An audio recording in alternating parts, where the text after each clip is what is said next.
దేవుని యొక్క పరిశుద్ధ నామానికి మహిమ ఘనత ప్రభావములు కలుగునుగాక. 2వ దినవృత్తాంతముల గ్రంథం 15వ అధ్యాయం 7వ వచనం. కాగా మీరు బలహీనులు కాక ధైర్యము వహించుడి, మీ కార్యము సఫలమగును. చిన్న ప్రార్థన. పరిశుద్ధ ప్రేమగల తండ్రి, వాక్యాన్ని మా అందరికి బోధించమని యేసు నామములో అడుగుచున్నాను తండ్రి. ఆమేన్, ఆమేన్, ఆమేన్. ఈ వీడియో వీక్షిస్తున్నటువంటి ప్రియ సహోదరి సహోదరులారా, ఉదయకాల సమయంలో మీకు ఒక గొప్ప శుభవార్త. కాగా మీరు బలహీనులు కాక ధైర్యము వహించుడి. హల్లెలూయా.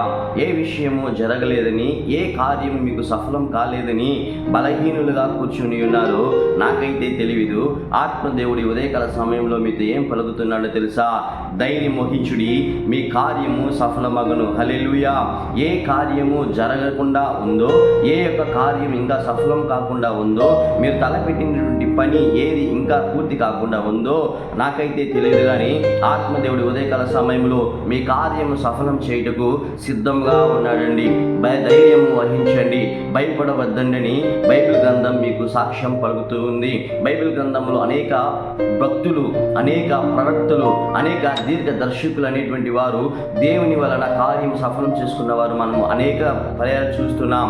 దావీదు కార్యం సఫలం చేసిన దేవుడు, నెహెమ్యా యొక్క కార్యమును సఫలం చేసినటువంటి దేవుడు, హన్నా యొక్క కార్యమును సఫలం చేసినటువంటి దేవుడు మీ కార్యమును కూడా సఫలం చేయ సమసిద్ధుడై ఉన్నాడు. కాబట్టి భయపడవద్దు, దిగులు పడవద్దు. ఇప్పుడే ధైర్యము తెచ్చుకో. ఎందుకంటే ఆత్మదేవుడు నీ మధ్య ఉండి నీ కార్యము సఫలం చేయబోతున్నాడు. కాబట్టి ధైర్యము వహించు. నమ్మినట్లయితే దేవుని సన్నిధిలో మోకరించి, ప్రభువా నా కార్యము సఫలపరచువాడా, నా కార్యములను జరిగించువాడా అని ఆయన పాదములను పట్టుకొని మరైనప్పుడు ఖచ్చితంగా వినగలిగిన దేవుడు, జవాబు ఇవ్వగలిగినటువంటి దేవుడు మీ పక్కనే, మీ చెంతనే ఉన్నాడు. కావున మీరు దేవునిని అడిగినట్లయితే ఆయన మీ మొరలను సమాధానం దయచేయవాడై ఉన్నాడు. హల్లెలూయా. ఇప్పుడే ధైర్యం వహించు.